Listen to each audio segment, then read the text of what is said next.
From courtside of the virtual hardwood, it's the NLSC Podcast. This is episode 537. I'm Andrew in our forum, Andrew NLSC on X. With me as always, my co-host Derek, DP3 in our forum, and DP3G and DP384 on X. Derek, huge news this week with the first details of NBA 2K25. To that end, I'll throw it over to you to tip us off. Yeah, this episode is all about NBA 2K25, and PC gamers, rejoice. The newest 2K on PC will be new gen, so a PS5, Xbox Series X port, and PC gamers have been waiting for this for years, and it also proves that the PC version of the NBA 2K series is not going anywhere, but we'll discuss the details around the PC release and also cover art for the game between the standard, All-Star, WNBA, and Hall of Fame editions. So, Andrew, the modders are going to be all over this. Oh, we've been waiting for years, since the second year of this generation, this console generation, the ninth generation, of course. We hoped that it would be a situation like 2K15, where it came to where the new gen version, the then new gen version, came to PC the year afterwards. Obviously, it wasn't going to happen the first year because the existing editions launched in September, whereas the new consoles, both in 2013 and in 2020, launched in November after the PC version had already come out. There was no way it was going to get a new gen version that very first year of those new consoles.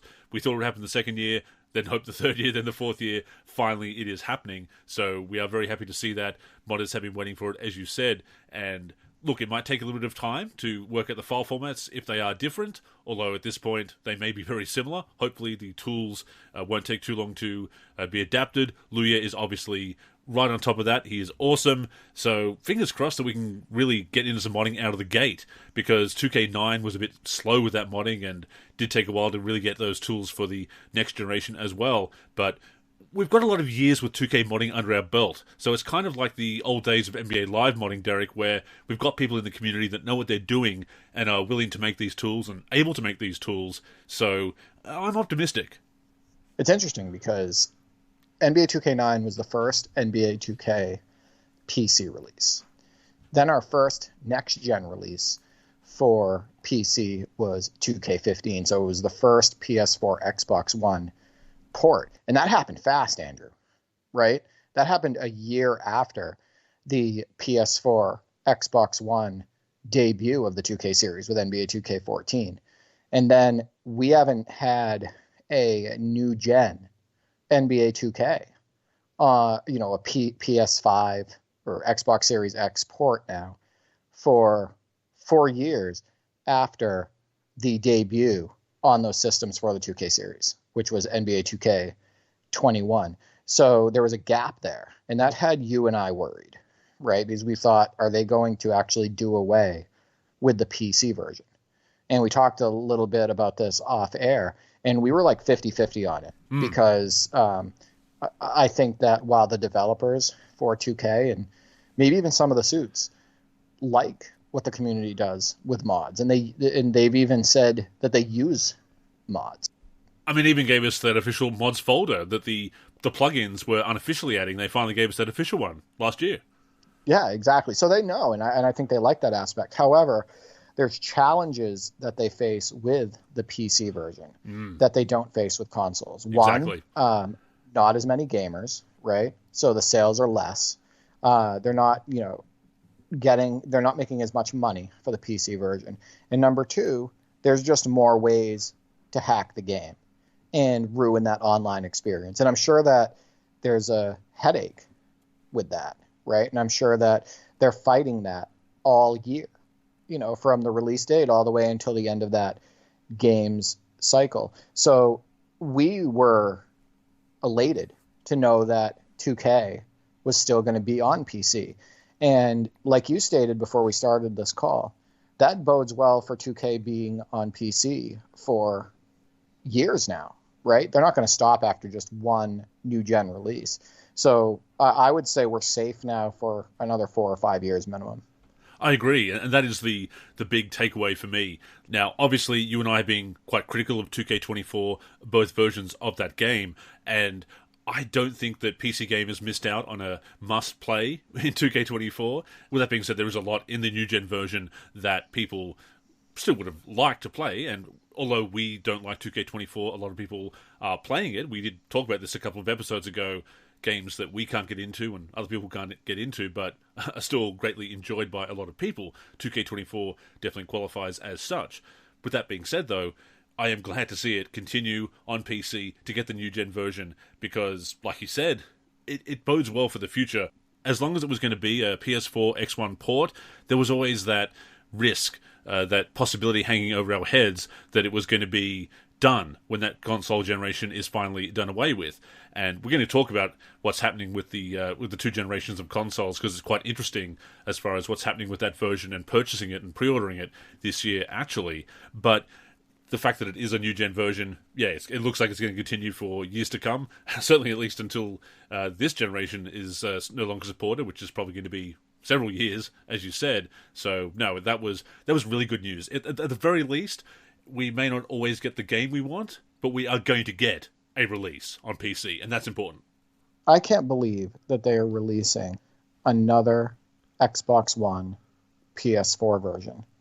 Yeah, for this 2K series. I can't believe 2K25 is coming out for Xbox One and PS4. The way they've been treating that over the last year or two, almost like it was a dead game, right? Like I felt like they were going to be absolutely done with it this year, that it was taking a major backseat to, PS5 and Series X and whatnot, and it's coming back. And I think the biggest reason for that would be the fact that I don't think everybody's moved on to PS5 and Xbox Series.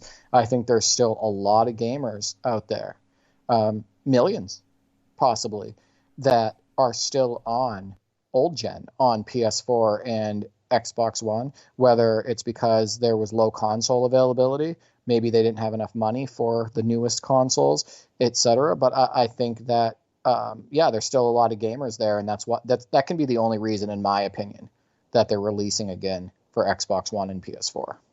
Well, to that point, referring back to a tweet that Lele Murray, influencer, former Division 1 athlete, daughter of Lamar Murray, as we've said before, tweeted out or posted on X a few days ago, as of May 2024, PlayStation has 97 million monthly active users. Half, 49 million of those users, are still on PS4. So, to your point, a lot of people are still playing those consoles. They maybe didn't feel like it was enough of an upgrade to get the PS5 when it did. And of course, as you said, the shortages that were happening at the time as well. And we are seeing, I think, between the last two generations, less of a jump as far as graphical quality or quality of the gameplay, etc. So, in some ways, you aren't missing out. Although in 2K24, you definitely were, because that was so much of an afterthought of a game. There were barely any mentions of it during the previous season, the prior gen version. Well, they still call it current gen on the patch notes. To that point, they released, I think, one set of patch notes for the current gen version last year for 2K24, and they've even stopped doing detailed notes for the new gen version as well. The communication has been very poor this release cycle, actually, but they barely mentioned, to your point, barely mentioned NBA 2K24, current gen, prior gen, whatever, during the previous season. I think they put out some screenshots of the neighborhood, the new neighborhood, but that was it. They didn't even mention during the previews, oh, and by the way, current gen, this is the version that current gen is going to have. It was all about next gen, new gen, and that was a change from 2K23 when they were actually at least mentioning some things, or meanwhile, current gen users can still look forward to blah, blah, blah. They still were doing that for 2K23. Last year they didn't. So, yeah, it is a surprise that it's continuing. But then you look at those numbers that Lele Murray posted, and maybe not. Yeah, they'll still make money off that too. PS4 and Xbox One versions. I will say that I agree, and we've talked about it before. I don't think the gameplay on the newest gen was that big of a jump, and I also don't think the graphics, where the body models are basically the same, the cyber faces are being used on both old gen and new gen. The courts, the arenas are a little bit brighter and probably a little bit better quality on the PS5 and Xbox Series version, but that's not a game breaker for a lot of people. I don't think it was a big jump from a graphical standpoint or gameplay standpoint. So I'm sure that a lot of gamers have not been, that intent on moving on, even if they did have the money or had the availability console-wise. So I wanted to go over some NBA 2K25 PC facts, and this is from 2K themselves. So when is the release date for NBA 2K25 on PC? NBA 2K25 will be available globally on PC on September 6th, 2024. What platforms will I be able to purchase NBA 2K25 on PC? NBA 2K25 will be available for purchase on Steam for PC. Will the PC version of NBA 2K25 be upgraded to the new gen version of the title? And this is the big one. It states, NBA 2K25 on PC will be new gen, which means that all associated modes and features, excluding crossplay, we'll get into that in a second, will be available to play on PC via Steam. This includes Pro Play, My Career, My Team, Play Now, and for the first time on PC, the City, MyNBA Eras, and the W. Will PC players be able to use crossplay to compete against each other on PlayStation 5 and Series X and S on NBA 2K25? The PC version of the game will not have crossplay functionality with other platforms. Crossplay in NBA 2K5 will only be available across PlayStation 5 and Series X and S consoles. And I think that has to do with the hacking, the cheating, the stuff they don't want to have to manage constantly, and we can get into that in a second as well. Will PC players be able to play NBA 2K25 on the Steam Deck? This was a big one, Andrew, for a lot of people. We've already received a bunch of comments about this on the Discord and on X, etc. NBA 2K25 on PC has been optimized for the Steam Deck.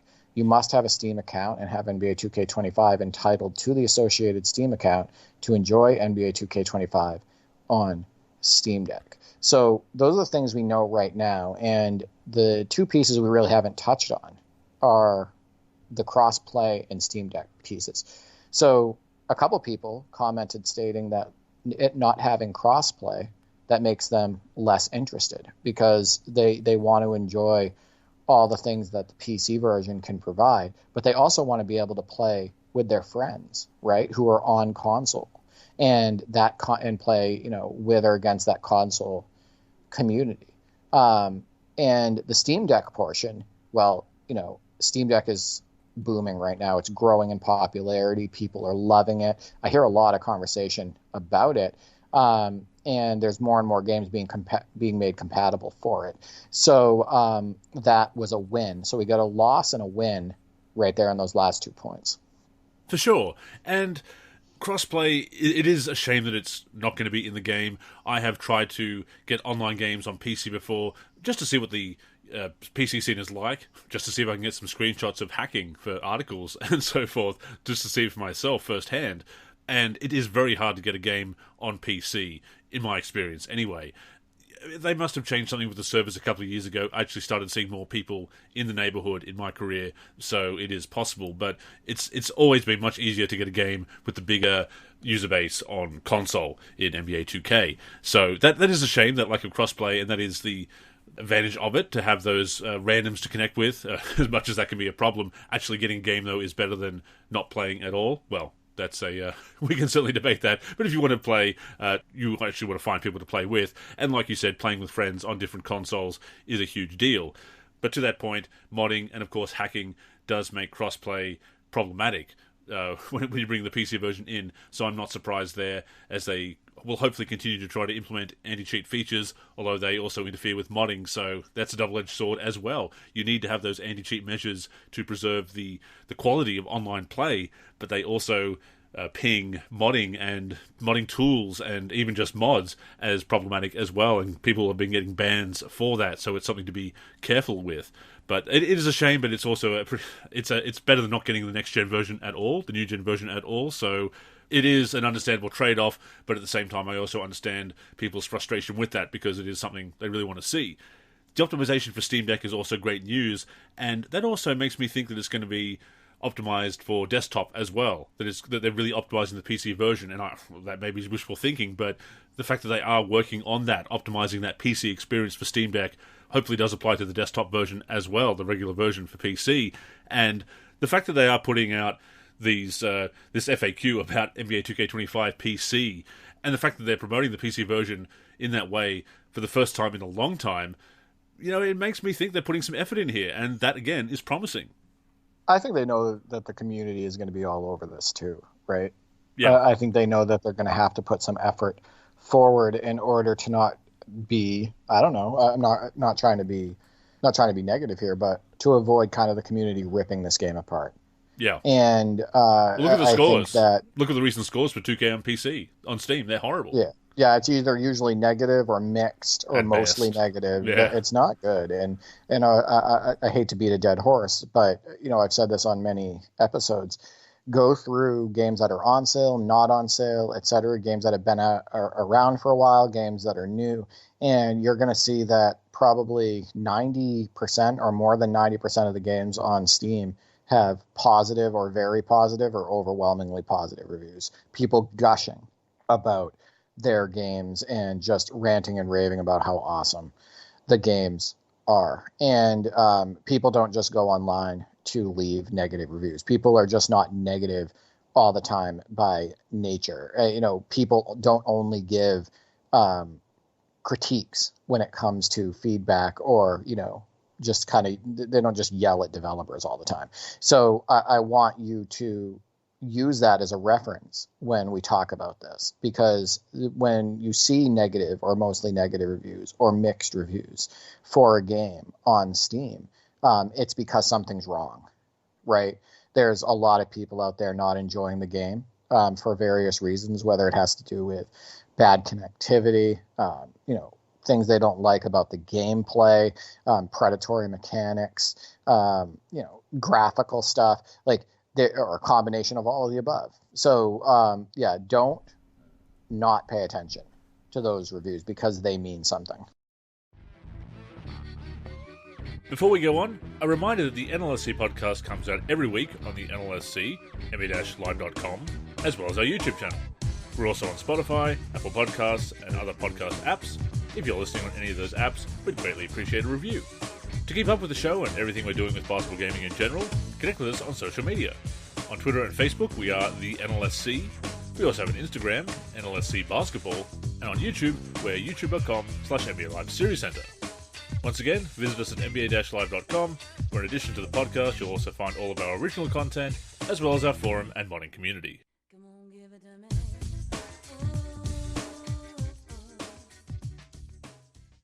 But Andrew, I wanted to go over the system requirements because remember, we talked about this as a big deal when New Gen came out, and there was a lot of rumblings on the Discord and in the community in general of people stating, well, they don't think that the majority of gamers have a PC strong enough to handle the New Gen versions of the game. And they were saying that they think a lot of people are saying that they think that's the main reason why they weren't turning the PC version into a New Gen port. I'm sure you remember all of that. Of course.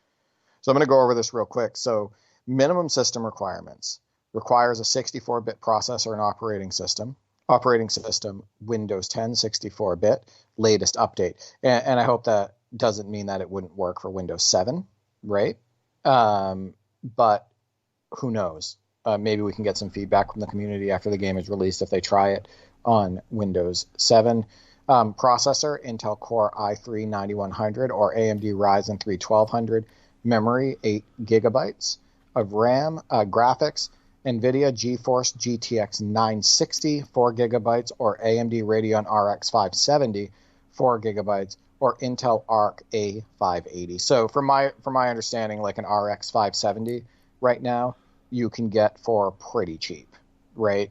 That graphics card, I want to say it's under $200. Don't quote me on that, but I'm pretty sure that's what I saw at Best Buy recently. DirectX version 12, and then it says storage 150 gigabytes available space, because we know, Andrew, that this game is going to be massive. Yeah. Right? This is the amount of space these games take up now. A lot of assets. Is insane. Yeah. And then it says additional notes, SSD required. And you and I talked about this off air, and I don't think it will have to have an SSD. I think it's just going to run better on an SSD possibly. But I have games running on a HDD, right? and I also games running on an external drive. And some of those games are games that were released in 2024, including games that are PS5 ports to PC, and I have no issues running those games, right? So I'm sure you don't have to have an SSD. Yeah, I mean, I suppose we'll see, but to that point, it would be unusual to require it when so many other games don't. And to that point, I was looking at the WWE 2K24 specs, because it is also a PlayStation 5, Xbox Series X port on PC, and it says SSD recommended, but not required, so it would be unusual. Absolutely. So I'm going to get to the recommended. And like you stated, there's a pretty big difference between recommended and minimum here, more than usual, in my opinion. So recommended is 64-bit processor and operating system. OS, Windows 10 64-bit, latest update, so those are the same. Processor, Intel Core i5-10600 or AMD Ryzen 5 3600X. Memory, 16 gigabytes of RAM. Graphics, this is where it gets... there's a big jump. NVIDIA GeForce RTX 2070, 8 gigabyte, or AMD Radeon RX 5700, 8 gigabyte, or Intel Arc A770. So I have the Radeon RX 5700 XT, which is a step up from the RX 5700. So I'm going to be fine, right? And my processor is actually superior to what they have listed as the recommended. And I think that you're pretty close to being in line here. Slightly under. I think I'm actually slightly under. You're going to be fine. Yeah. You're going to be fine. I think you're going to end up being able to run this on high. I know what your specs are, so you should be good. Yeah. But this could pose a problem, right? For people who... There's a large community right now that still plays NBA 2K14 PC, right? Oh, yeah. And the huge community for it. There's a lot of people who have not upgraded their PC in a long time, a lot of basketball gamers, because they've stuck with those games. So I'm hoping that those people still will be able to run this game, even if it's on medium or low settings, and still get some enjoyment there. DirectX version 12, that's the same. And then storage, 150 gigabytes available space, and then SSD required. So I think you and I will be fine, and I have my fingers crossed that the game is well optimized out of the gate, and that the majority of PC gamers who are interested can get a good experience out of it. Oh, for sure. And optimization is, once again, essential.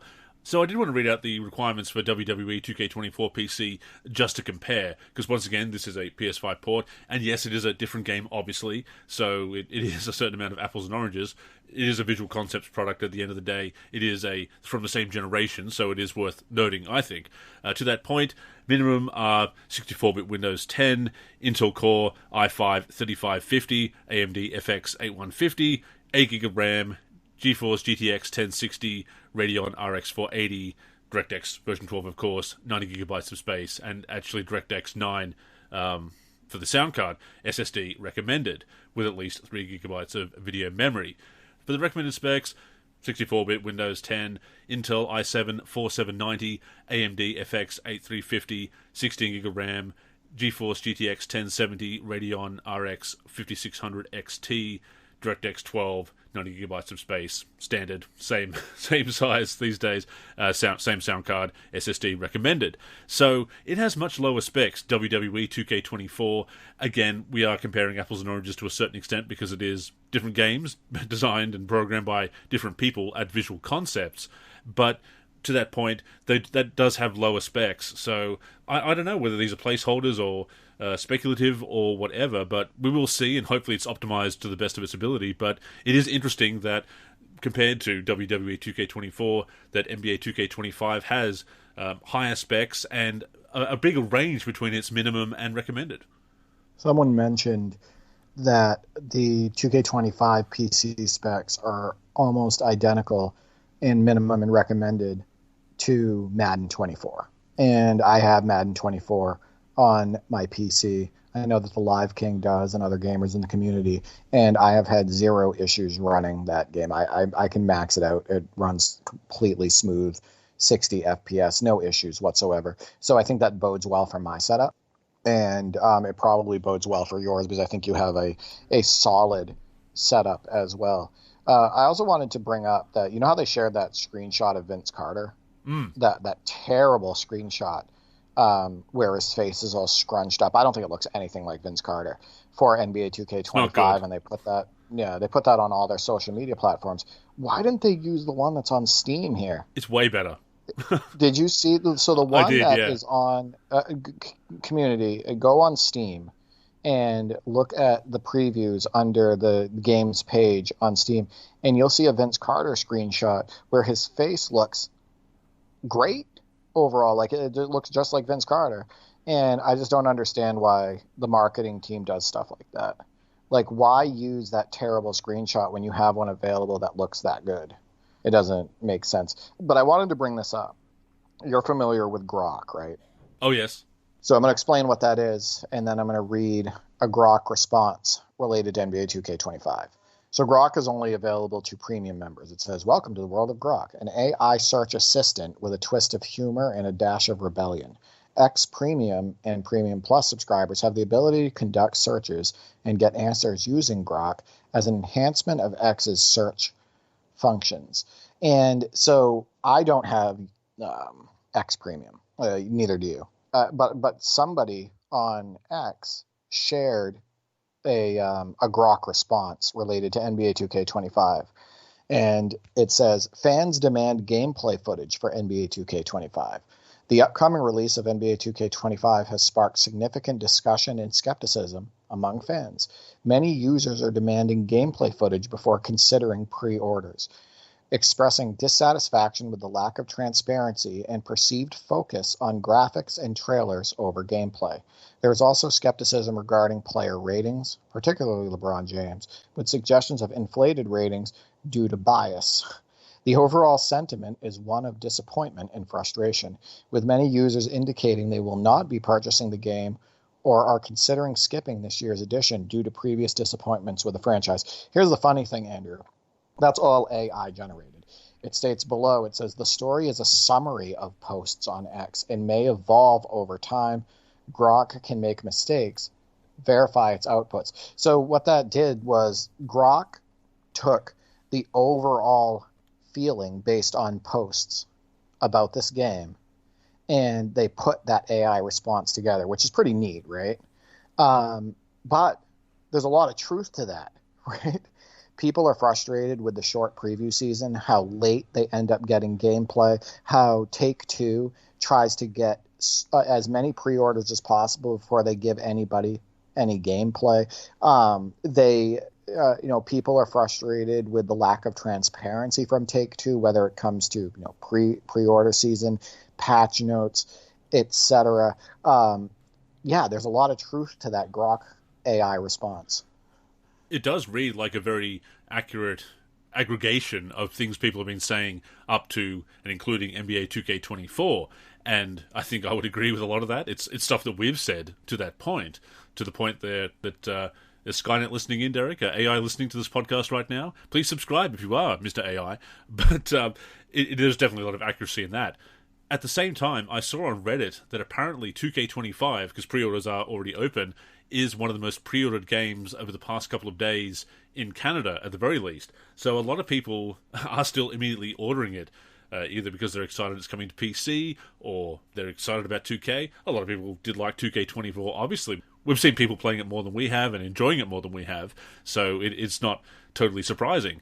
But it goes back to something we've said on the show before, Derek, and I've said it in an article before, that even with the big backlash to 2K24, the game remains immensely popular, the game remains the only one on the market, so people do buy out of habit. So for all the talk of this is my last 2K and never pre-ordering again, a lot of people still are doing it as soon as pre-orders open. Yeah, I think that the fact that there's still only one option in this space and people want to get their hands on a basketball game, and preferably a new one where, the rosters are updated, where they can, create a new player, where they can jump on the game with their friends, etc. This is the only one. And I think that as long as that's the case, they're going to be on top. They have to be on top. They're the only one there. But when I say on top, I mean they're just going to be making a monster amount of sales and revenue. And unfortunately, the predatory mechanics related to season passes, from what I heard, season passes are back, having to pay for them. And, the predatory mechanics around my team and, the store and being able to upgrade your player faster and the intentional grind and all of that stuff. Like, unfortunately, they've been making big money with that, and I don't think that's going anywhere anytime soon. It succeeded. Yeah, that's the problem. It's as much as we hate it, they did buy the season passes, and they did take to the player market. So as much as we hate it, and as much as our criticisms are, I strongly believe, valid, people still put money into the game, and some people still advocated for it and liked it. So it feels like a losing battle from our end. Yeah, exactly.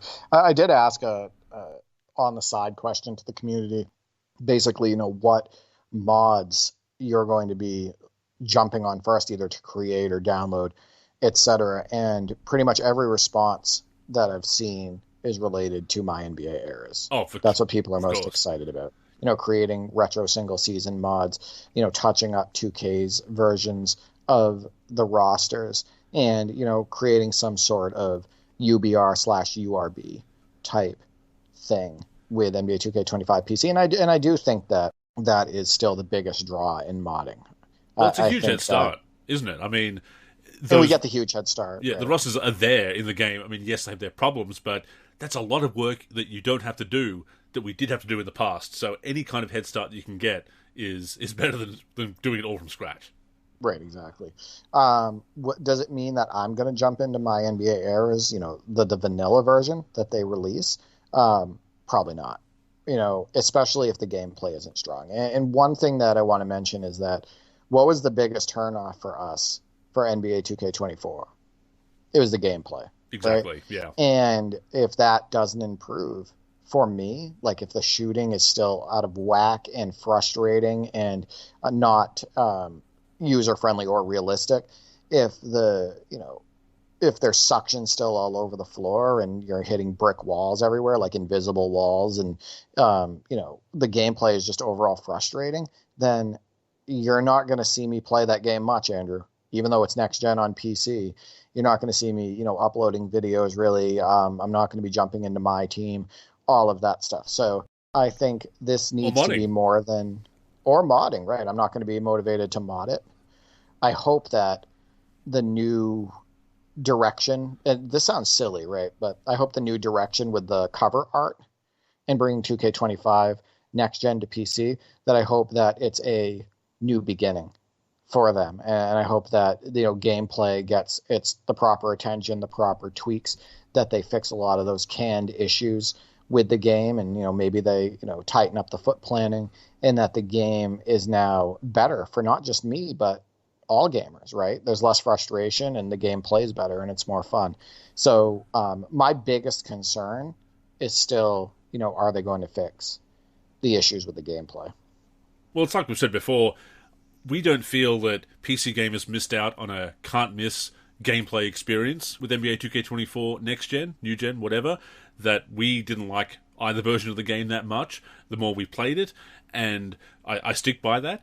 But with that being said, other people did enjoy the game, so we can only speak for ourselves in that regard. But I'm still cautiously optimistic. I still have some excitement about the new gen version coming to PC. I think there is potential in that gameplay if they can finally iron out those issues. Second year of pro play, let's see what happens. Let's hope for the best. Let's hope that they have taken some constructive feedback on board and that it will be that better experience. That is what we need to see. It can't just be new gen, because new gen still has its issues. With that being said, I don't want to dampen anyone's enthusiasm for 2K25, because it is very exciting that the new gen version is coming to PC, but I do want to temper people's expectations at the same time and say that if you're expecting a flawless product that doesn't have any of the issues of the last gen version, you might need to temper those expectations, because there are some legacy issues there, Derek. Yeah, just to let people know who have not played the PS5 and Series X version, and they've only been playing on PC over, the last 4 years, the gameplay jump is not what you might think. So I've played both versions each year, and the gameplay on newest gen at times is even more frustrating than the PC version. I just want people to know that. So you might be getting, a slight upgrade in graphics, it looks like. You will be getting an upgrade as far as content, because you'll have MyNBA eras and everything that new gen had and whatnot. But temper your expectations with gameplay. So, Andrew, before we get to the community responses about how they, what their excitement level is with the announcement that the PC version will be new gen, what did you think of the standard edition Jason Tatum cover, the WNBA edition Aja Wilson cover, the Hall of Fame edition Vince Carter cover, and the All-Star edition Jason Tatum and Aja Wilson cover? I do like the covers. They're clean enough designs. In some ways, it's a bit uninspired having just a basic shot rather than some of the artistic backgrounds that we had during the 2010s and even more recently as well. The Vince Carter cover, I think, is definitely the best, which you would kind of hope being the ultra super special edition that it is, fading into the gold there. That is a very cool effect. But at the same time, I don't hate it. I think it's fine. It is ultimately just the cover at the end of the day. And most importantly, I think they are very good selections as far as cover plays. You've got Vince Carter obviously going into the Hall of Fame. This year marks 25 years since he entered the league. Obviously, he's been out of the league a few years naturally. That's why he's going into the Hall of Fame. Tatum being the defending champion, Wilson the champion as well. I think they're good selections as far as the people they have, people of relevance. And that is what you want from a cover player. Again, it is just a cover at the end of the day. And we have seen some odd choices for cover plays over the years, and sometimes that's entertaining, but other times it kind of leaves people thinking, ugh, why did you choose them for as much as the cover is worth anyway? But I think they're very solid choices, sensible choices, given the players involved. So I have to be honest. I am in love with the cover art. Ah. I absolutely love the covers on all of these editions. I think it's a new take on an old idea, and I'll get into that in a moment. I think that they stand out and kind of make these new gen versions look new. To be honest with you, I feel like I think it makes NBA 2K25 look fresh and new. It actually, though, reminds me of some covers of the past. Do you remember NBA Jam Extreme for PlayStation, where it's Sean Kemp dunking over Akeem Olajuwon? True. And that in the background, that's a really cool cover. We love that cover. We don't love that game, but we love that cover. But in the background, it's just the Houston Rockets court, and you can see the other players in the crowd behind him. It looks awesome. It also brings me back to NCAA Final Four '99 with Paul Pierce on the cover. Sure, in the background, they made the crowd and the court black and white, and then Pierce is in the foreground just dribbling up the court. But again, he's on the basketball court, and the crowd is behind him, and the court is there as well. And I absolutely love that cover. And then you go back to games like Tecmo Super NBA Basketball and Bulls versus Blazers and NBA Fast Break 98. Those were real pictures from games, right? And there's multiple players actually in those as well, both players from both teams and whatnot. So it's a new take on an old idea. I think it makes NBA 2K25 look fresh and new. I love the fact that each one of the covers has special lighting to it. There's the shadows on the jersey and the arms and on the court and everything. It's not just a straight picture. There's some art effects in here. And, I love also how different the covers are. You have one where Jason Tatum looks like he's around center court and he's screaming and flexing, and there's energy with it. I think that's a great cover. And then you have Vince Carter doing his slam dunk contest dunk where he's going under the leg and half of his body is covered in gold, and the crowd is behind him. It looks amazing. And then you have Aja Wilson on the WNBA edition holding up the championship trophy, and she still got her arm sleeve on. The crowd is behind her. I think that looks great. And then the 2K25 All-Star Edition cover where they were able to Photoshop Tatum and Aja Wilson on the court together, both screaming and celebrating and flexing, and the crowd's behind them cheering. There's just a lot of energy, right? I think there's a lot of energy with these covers, and I think it definitely adds to the excitement. I want to see that point. For sure, and Adrian Wilson holding up the trophy is something different as well, and again exemplifies being a champion and that your cover player is a champion. And again, my favorite of them all is probably the Vince Carter cover. That being said, I'm probably not going to go for that edition. Probably not going to splash out that much money. It is close to $300 Australian, that edition. There is a loyalty bonus if you have 2K24 that brings it down to 210 Australian. So that is a bit more manageable. Also, the League Pass subscription, there's a selling point to that, including that in the price, that even if you're paying for it, I think it might even work out to be a bit cheaper than an actual League Pass subscription. So you're kind of getting a game plus that. So I guess I couldn't rule it out, I suppose. But at the same time, we'll see. And if I'm getting the physical edition, then I'm not going to probably get that discount anyway because it has to be digital. So yeah, we will see. But no, I see your point about the cover art. And like I say, at the end of the day, it is nice to have cool cover art, but the game inside is what matters most, as I'm sure you'll agree. Oh, no, 100%. But it gives me hope that maybe they're going into a new phase with the series. Maybe there will be, some fresh new updates to the gameplay. Maybe this is them embarking on a fresh approach. And if that's the case, maybe I will spend a lot of time with NBA 2K25. It also makes me think that, with the presumed success of college football 25, I'm sure you've seen the gameplay.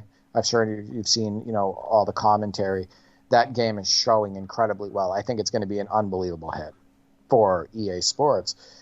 Maybe 2K is sweating a little bit. Maybe Take-Two is thinking that, EA Sports is going to be insanely popular again with the sports gaming community, and maybe that's going to get them to create either a college basketball game or bring NBA Live back and be stronger than ever. So maybe the hint of competition, maybe the idea that it could come back could have them step up their game as well, and I think you would agree there. Oh, we've said it so many times, haven't we, how important competition is, even if it's 2K wanting to crush EA and blast them out of existence, as 2K kind of did with, as NBA 2K kind of did with NBA Live, then it still gave them that, it still lit that fire under them to be that good, and they can't just coast, they can't just do whatever they please, and just take advantage of gamers, because, look, you have to show goodwill, or otherwise people will look elsewhere and say, well, I'll make the most out of this inferior game because it's still kind of fun and it's not as greedy, so I'll at least give that a go as opposed to your greedy game. So stepping it up, whatever makes them step up their game and continue to make that game better and better, we're all for. There's a couple of more interesting points that came out of these first details about NBA 2K25, including a new era in MyNBA eras. Before we get into that, though, Derek, wanted to point out that when you do go to pre-order the PlayStation and Xbox version of the game, I put it that way because that's how it's presented. Last year, it had all the different platforms that you could order. This year, you can order PC, PlayStation, or Xbox.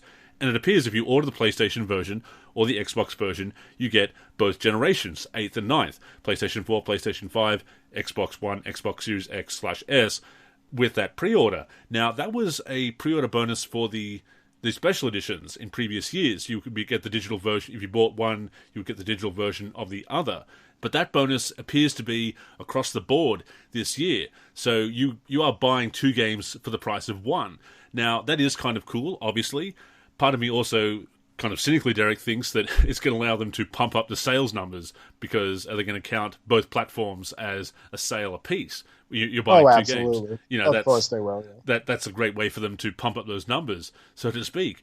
At the same time, though, that is actually giving gamers two games for the price of one. So if something benefits us like that, you know what? I'll put the cynicism aside. But at the same time, it is interesting to note that they're doing that for all versions this year, all editions, I should say.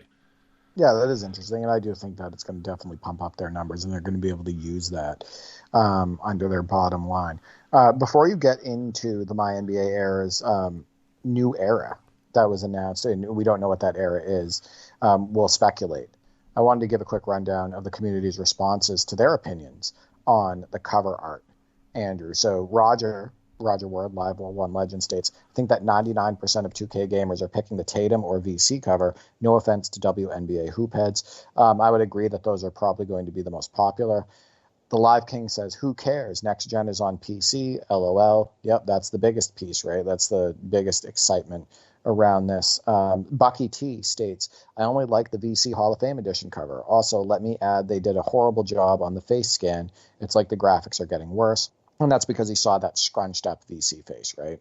That I had mentioned before. Go on Steam, Bucky T, and take a look at the screenshot of Vince Carter, and it looks a lot better. Jeff Cortines, of course, Rock, states meh, so he's not a fan of the covers. Centel86 Kicks states, I think it's weak personally, and then states the Vince Carter cover looks pretty good. Reminds me of NBA Live 2004. Obviously, Carter, famously the cover athlete for that game. Him at Shrek2 Fanboy states, really bland, which is a shame. Lost all of the soul they had, whether it be the red design backings of the 10s covers or the white silver backing of the 2000s covers. Having just a court pick removes that. I think like I stated, I think it's a little bit more than just a court pick. I think that overall those covers have energy, so him and I disagree. But it's okay to disagree. We can have our different opinions there. Of course. Garva states number 15 all day, so obviously Vince Carter cover. And then Escuela de Gamer states, not buying another NBA 2K game, NBA Live save us. And I know that he was playing NBA 2K My Team for a while, a couple of years back, but he's just done with that series. So those were the responses on X, formerly known as Twitter, Andrew. And I believe we had a couple more responses across social media. Yeah, just send me on to Facebook, Gilbert or Gilbert. You may correct me on that, please. Says VC, not you, virtual currency. So another vote for Vince Carter there. Cool cover, not surprised to see, especially with the popularity of Vince Carter. Royce says, understand all the choices. Vince Senator getting his own cover is fine and a nice tribute, as is Tatum with winning the finals. And the Wilson choice, also understand MVP and the championship last season. Says one's about players like Caitlin Clark, Doncic, Jokic, Edwards, Jaylen Brown, and others possibly being on the cover. And Caitlin Clark obviously turning a lot of heads at the moment, a lot of hype there with her first year in the WNBA. Probably a little bit too soon. Doncic was the 2K22 cover player, maybe a bit too soon to repeat. And in Jokic, as popular as he is and as great and talented a player as he is, maybe not the most marketable. Jaylen Brown is controversial at times, obviously, but again, they are players that you could certainly put on future covers as well. Yeah, I won't comment on the other players that were mentioned other than Caitlin Clark. Caitlin Clark is awesome.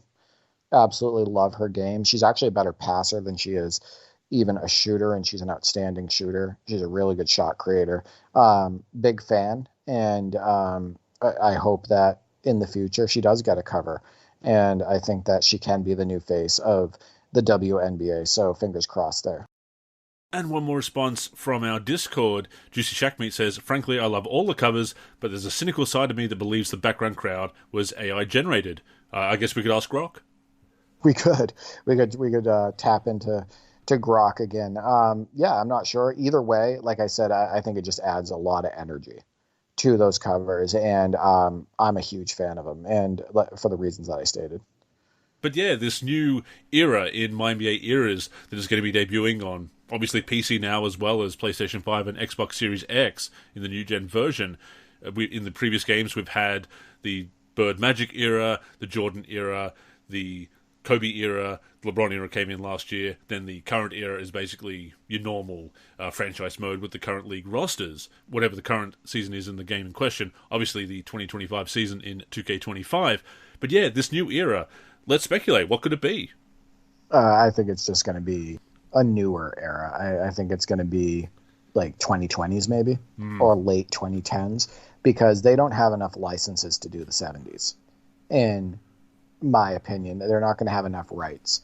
And you know what my ideal era would be if they were to add a new one, if they had all the rights? ABA.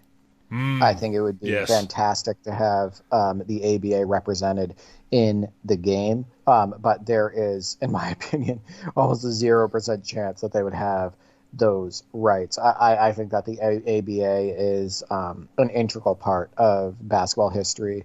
I think it's not recognized enough. Oftentimes, the ABA was more exciting at the time than the NBA. In fact, there's a lot of players, commentators, people who were around at that time that said that ABA brought way more excitement than the NBA. Doug Moe said that, yeah. Yeah, Doug Moe said that as well. So I think that there were just so many great players that played in the ABA, whether it was, for years or even just for 1 or 2 years, guys like Moses Malone, Rick Barry. And then you had people that stayed longer, like Julius Erving and David Thompson, et cetera. But the talent was extraordinary. They brought the 3-point line in like more than a decade before the NBA did. So there was a 3-point line. They had the multicolored ball. The game was more fast paced. I would just absolutely love to see the ABA represented. But in my opinion, what this new era is that hasn't been announced yet, it's just going to be, something they could easily implement where they had most of the rights. So it's going to be either late 2010s or early 2020s. I hate to be boring, but we are on the same page with this speculation. No surprises there. I would love to see 70s. It is obviously before both of our times. We came along in 1984. We weren't basketball fans until early 90s in your case, mid-90s in my case, a few years later. So we never saw the ABA, obviously, but we grew up watching the highlights and learning about the history of this league that was so impactful on the history of basketball and in many ways saved the NBA and helped make it what it would become by the time we started watching. Obviously, Bird, Magic, and MJ did play their part coming along in the 70s and 80s as they did. But to represent the ABA, which has never really been represented that much in video games, apart from having the red, white, and blue ball, to be able to put that in there and be able to have ABA and NBA going at the same time, and even just celebrating the NBA of the 70s, which was a very interesting decade with so many teams winning championships. In fact, it wasn't until the 2020s that we had so much variety of champions in the league again. We didn't really have that dynasty going at the time. The Celtics won 2 championships in that decade, of course, as did the Knicks, but apart from that, a lot of teams won their first and to date only title. Actually, I would tell a lie, the Bucks won their second a few years ago, of course, but for a long time, a lot of teams had won their first and only title in that decade, or their 2 titles in the case of the Knicks. So that is a very interesting decade. There are some great players from that era, and of course you bring in the ABA. So exciting. Like you say, though, licenses, and a lot of those players older, no longer with us, so getting their likeness rights is easier said than done. Late 2010s would be pretty underwhelming. I also think it's the most likely because it would provide an intermediate era between the LeBron era starting in 2010 and the current day. Obviously, you'd get some of today's stars as younger players into the league a little bit earlier than the 2010 starting point. At the end of the day, it's much easier to license those players. They're either in the league or very recently in the league, so it's not going to be as much of a problem. I do think that's more likely. It's underwhelming compared to bringing in the 70s or even a late 80s or late 90s era as a starting point. Me, Derek, I'd take a second 90s era, that second three-peat, The Last Dance onwards. If they wanted to put that in there, I would not be against other starting points within the eras. I think that would be another great idea as well. But I do think that late 2010s have kind of having that Splash Brothers era, especially with Klay Thompson no longer being on the Warriors, that's kind of put an end to that era with the Warriors. That I could see that happening, see that being that era that they do, because it is the most. It seems like the most likely one because it's going to be the easiest one to do with licensing. My prediction: there's 3 different ways this can go. It could be starting in 15-16, starting in 18-19, because you know how much they love that last year of LeBron in Cleveland, right? Or starting in 2021. So I'm leaning towards those 3 being the start of a quote-unquote new era. But we will see. And you know what, Andrew? I'm not sure what the community would prefer here. There's a lot of younger gamers who may want something more, Warriors championship era and, the LeBron 15-16 and, LeBron 18-19, et cetera. The majority of 2K gamers are still younger. So it's possible that, you and I, of course, our first choice would be the ABA, or the 70s, et cetera. We may be in the minority there as far as the community. Absolutely.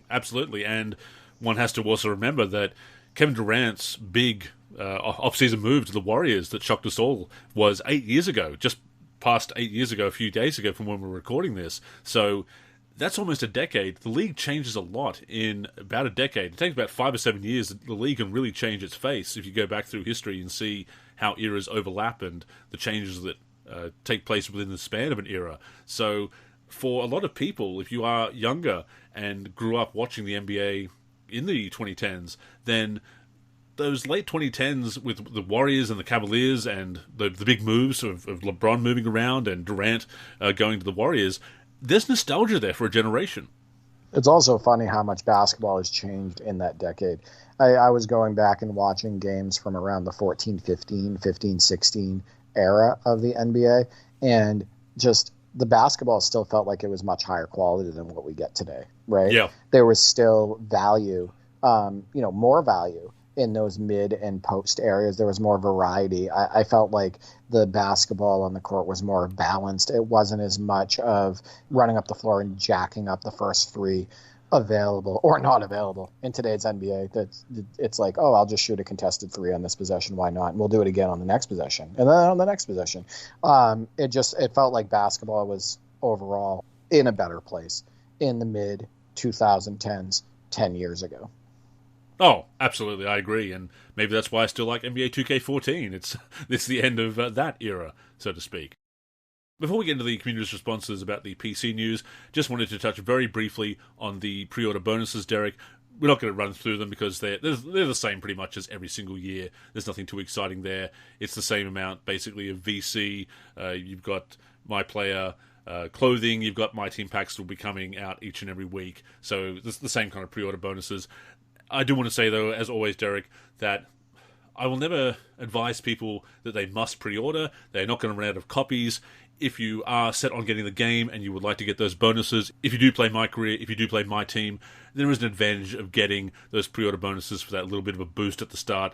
But I can confirm, and you can confirm too, Derek, that the pre-order bonus packs in My Team often give a lot of doubles anyway, don't always get a lot of value out of them, so they are not essential, but they can be helpful. But don't be pressured into pre-ordering because you think you're going to miss out on the game. And of course, you can pre-order at any time up to about a week before the game is set to come out. So take your time. Don't rush to pre-order. A lot of people obviously already have. That is their right. Everybody gets to choose how they spend their money, but don't feel compelled. And of course, we will cover the news and give our honest opinion on it. Not only that, don't feed the machine. Listen, we understand that you want to pick up the game. And we understand that oftentimes the intentional grind can get to you. Do whatever you possibly can to do no money spent after you buy this game. I don't want these predatory mechanics to work on the majority of gamers. I don't want people to be wasting $500 to $1,000 or more opening packs. I don't want people to, spend hundreds of dollars, throughout the game cycle in order to upgrade their players. Make it a challenge for yourself to do whatever you possibly can to do no money spent. And if, you want to spend more time, on MyNBA eras or creating rosters or playing Play Now or doing MyNBAs and everything as well, I absolutely recommend that because that also keeps you away from those predatory mechanics. So I just want, the gamers to feel like they get the most for their money and that they aren't taken advantage of. 100%. But yeah, let's see what the community had to say about the big PC news here. Bucky T says, I'm happy for the PC gamers and modding community. I just hope they deliver for everyone with improved gameplay. King J Mace says, once I'm able to see what mods can transfer, if any, I'm very hyped for the potential of this game.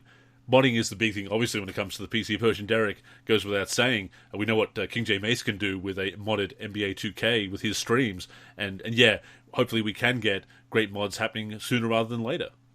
I'll tell you what, though.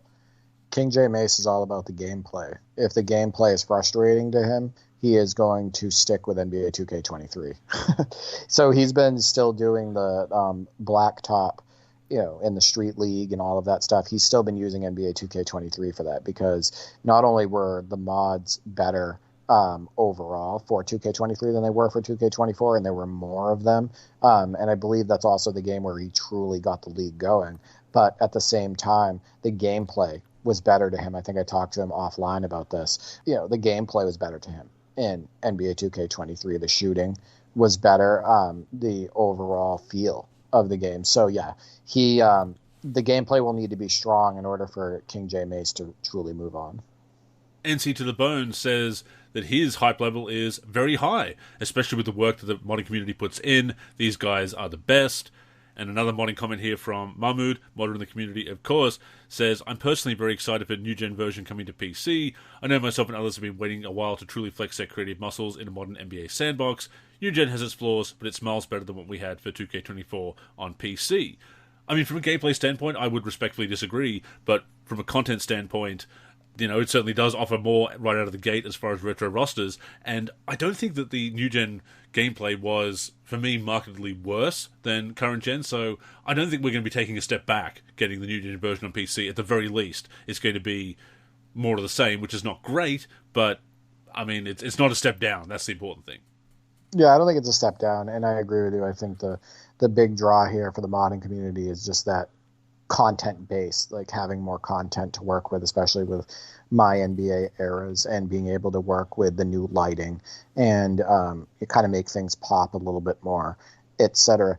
And I also think it's good. This is an underrated piece. I think it's good for a lot of PC communities, YouTube channels, right, and their social media platforms. There's going to be more eyes on their content. There's going to be more eyes on their mods, all of that stuff. And for people who have monetization on their social media, I think it's going to be a big win for PC gamers as long as they show the content well and whatnot. So, yeah, and as far as NC to the bone, he's like us. He gets the PC version and console version every single year. So he's been dabbling in both, so he already knows what to expect from a mode and graphical perspective, with NBA 2K25 PC making the move to new gen. Cookie Dot says, I'm so excited with the newly revamped crowd for Blacktop, to be honest. They feel so alive.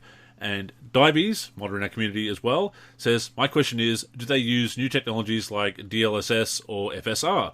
Will there be an option dedicated to RT? My enthusiasm is little, since it is not what I expect in the lighting area. So these are the other aspects that people notice. New gen is not perfect for everyone. Dives is funny because he's all about the graphics, right? All about lighting. He has been, for years, the lighting, the graphics. He's been all over NBA 2K14, basically, since that game came out, just saying how great the lighting is, the atmosphere, how have we gone backwards in these areas. And I would agree with him. There's a lot of screenshots that are shown and gameplay that is shown from NBA 2K24, Xbox One, PS4, that does look better from an animation and graphical perspective than what we got 10 years later in NBA 2K24. And there's a lot of people scratching their heads because it's like, well, wait a minute, we're on a new gen, so we have more powerful consoles, more powerful tech. And also 10 years, and you're telling me that we haven't, made much progress. So, yeah, I know where he's coming from, and I totally get it. And again, the excitement definitely is there. Trek 2 Fanboy says, most have anticipated any version of the game since 21 Next Gen. That being said, it's because of the modding community finally being able to max the game out again. Also goes on to mention, Steam Deck support still happening is wildly interesting from a technical standpoint, because spec-wise, it actually lines up between a PS4, PS4 Pro. 2K really gets to expose just how much of an upgrade new gen really has been. Joshua Donatello in the forum, of course, says, the first time I will buy a 2K NBA game at launch since 17, I think. I'm quite excited. The small pool of seemingly rich and or elitist players that exist to play with keep me away from PvP entirely, but a wider playing field will probably draw me in to buy some VC. And Husker Dude also says, I'm excited, but honestly, I'm more intrigued by what the new era in MyNBA is going to be. Yeah, I think there's going to be a lot of excitement around that. And then there's going to be disappointment when people find out that it's just something recent, right? But then at the same time, like I stated earlier, depending on how far back they go, if they do end up going into the mid-2010s or 18, 19, maybe there'll be a little bit more excitement around that, especially for the younger crowd. Yeah, I mean, again, the big draw for MyNBA errors on PC is the fact that now we have a strong base to create a URB or UBR type situation. And we talked about tempering expectations. Sticky Fingers, awesome member of our community and a modder, of course, working on some great stuff for 2K16 to this day, says, moderately hyped. Hyped to see what we can do with the engine. Moderately because the same flaws, AI animations are in the game for years, and some of them probably can't be fixed. And the Street Champ is a little bit more down on the announcement, says 0, and I'm a 2K guy always. 2K doesn't move me anymore. So yeah, 2K fatigue is definitely real, as we've talked about before, Derek, and people are tempering their expectations because They've seen what happens with 2K in recent years, and they know that the game does have some issues. So, yes, it is exciting that it's coming to PC, the new-gen version, at long last, but we're not getting a perfect game. We're getting a game that does have some concerns in recent years. So, I totally get it. I'm with there. I'm moderately hyped myself, I would say. Millions of people are going through 2K fatigue. He's one of them, right? There's fatigue there, I can tell. And let's go back to NBA 2K21 when they had the next gen preview of Zion Williamson. Remember where he's charging up the court, and they showed like this new looking rim and all of that stuff. And they tried to make it look like it was going to be this giant step forward, where they were really building the ground up and all of that stuff. And then people got on the sticks and they're like, well, this is not what I was expecting, right?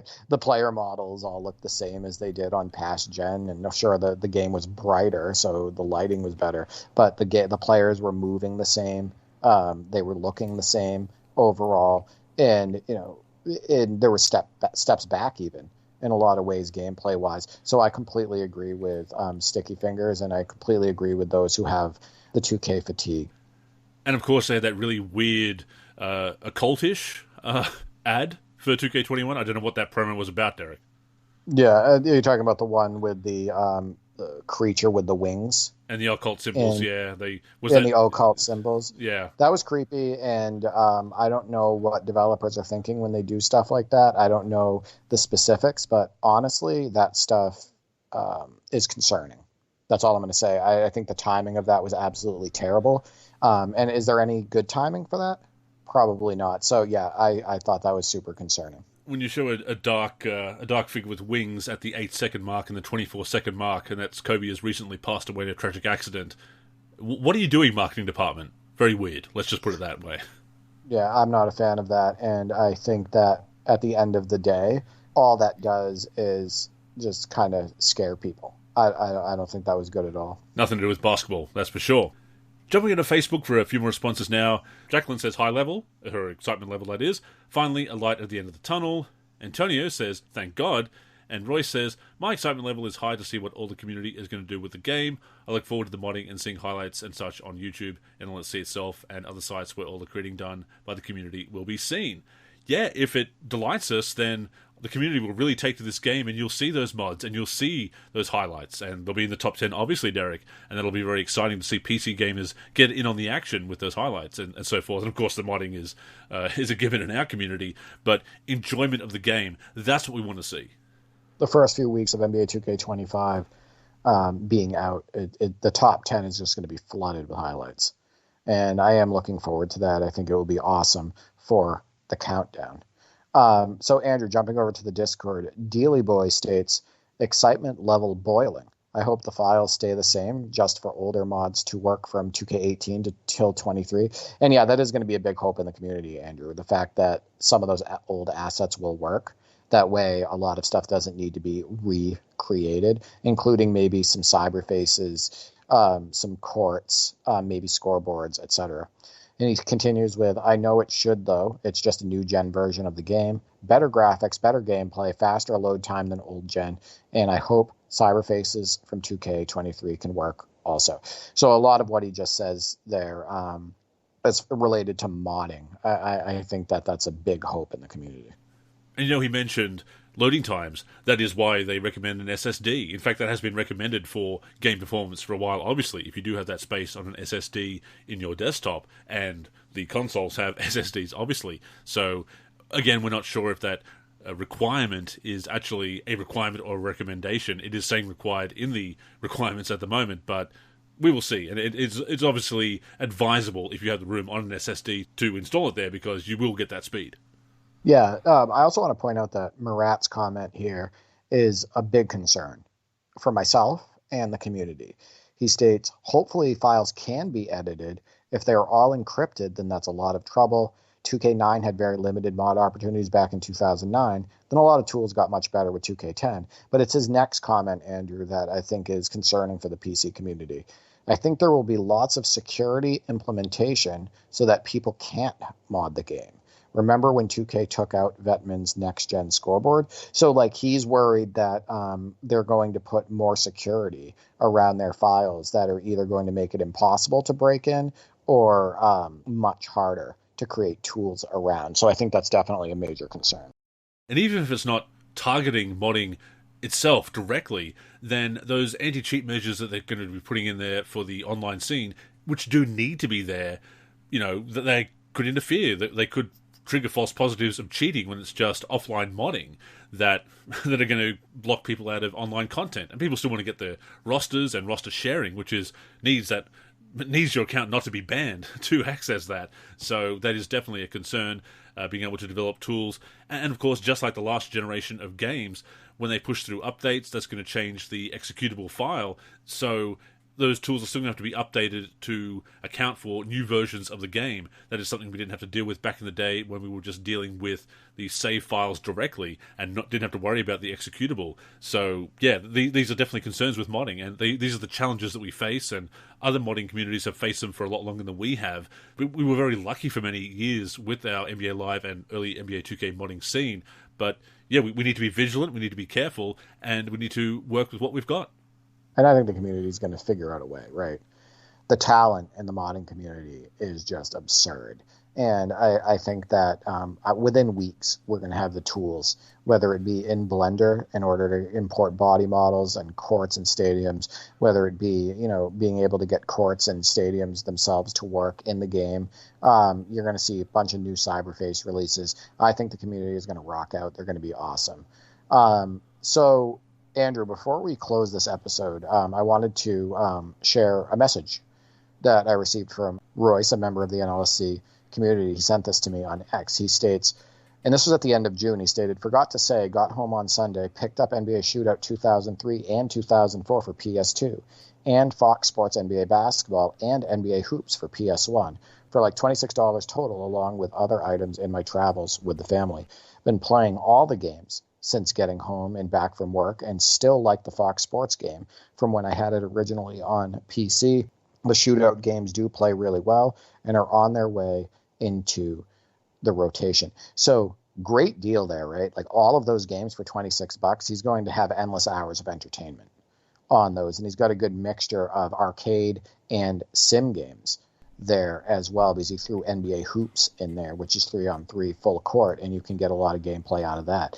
But specifically, he mentions NBA Shootout 2003 and 2004. Those games, Andrew, are now working better for the PS2 emulator. There's less graphical glitches, and it looks like they're on their way to making those games work perfect. And those are games I want to play with you. I think that NBA Shootout 2004 specifically for PS2, where it has a little bit of right stick dribbling and has a really cool classic NBA Live 95 type court view and everything, I think you and I would have an absolute blast with that game. So that's something that I'm going to keep an eye on with the emulators. And you know who's on commentary in NBA Shootout 2004, Andrew? The late, great Bill Walton. Of course. And I think he does an awesome job on that game, adding to the excitement. He sounds like he does in real life on that game. So shout out to Royce for those awesome pickups, and you and I are going to have to play some Shootout.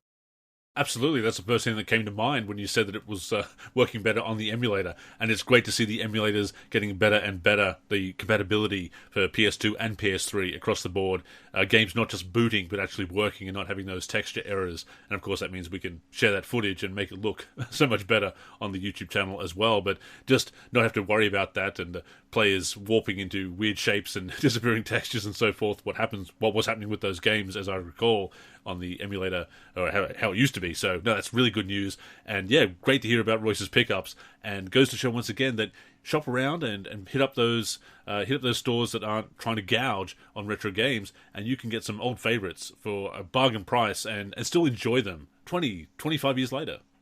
Exactly. Also, I was at an arcade recently, and I didn't see that new NBA Superstars arcade setup. I'd have to double check the release date on that to see if it would even be out now. I'm going to keep an eye on that in my area just to see if we get one of those arcade machines, and maybe I'll take some video with my phone or something like that and play it for the community. Some exciting developments in basketball gaming, and we'll definitely keep you informed about this and continue to share our opinions on the NLSC podcast. Exactly. But with that being said, that has brought us to the end of this week's show. As always, we thank you for tuning in and invite you to join us again each and every week, either on the NLSC, NBA-live.com, our YouTube channel, or your podcast app of choice. In the meantime, please connect with us on social media, that's where you can get in touch with us, and of course, stay up to date with all of our content. So Derek, go ahead and plug the handles. You can find me on X, formerly known as Twitter, at D4FreeG and at D4Free84. I'm also on YouTube, D4Free, and on the NLSC, D4Free. As for me, I'm Andrew in the forum and Andrew NLSC on X. The NLSC is on X and Facebook at the NLSC. We're also NLSC Basketball on Instagram and Threads. We're on YouTube at NBA Live Series Center. And of course, keep it locked to the NLSC itself, NBA-live.com, for everything we do for basketball video games. So, thank you once again for tuning in, and until next time, I'm Andrew. And I'm Derek. Go get buckets, everyone.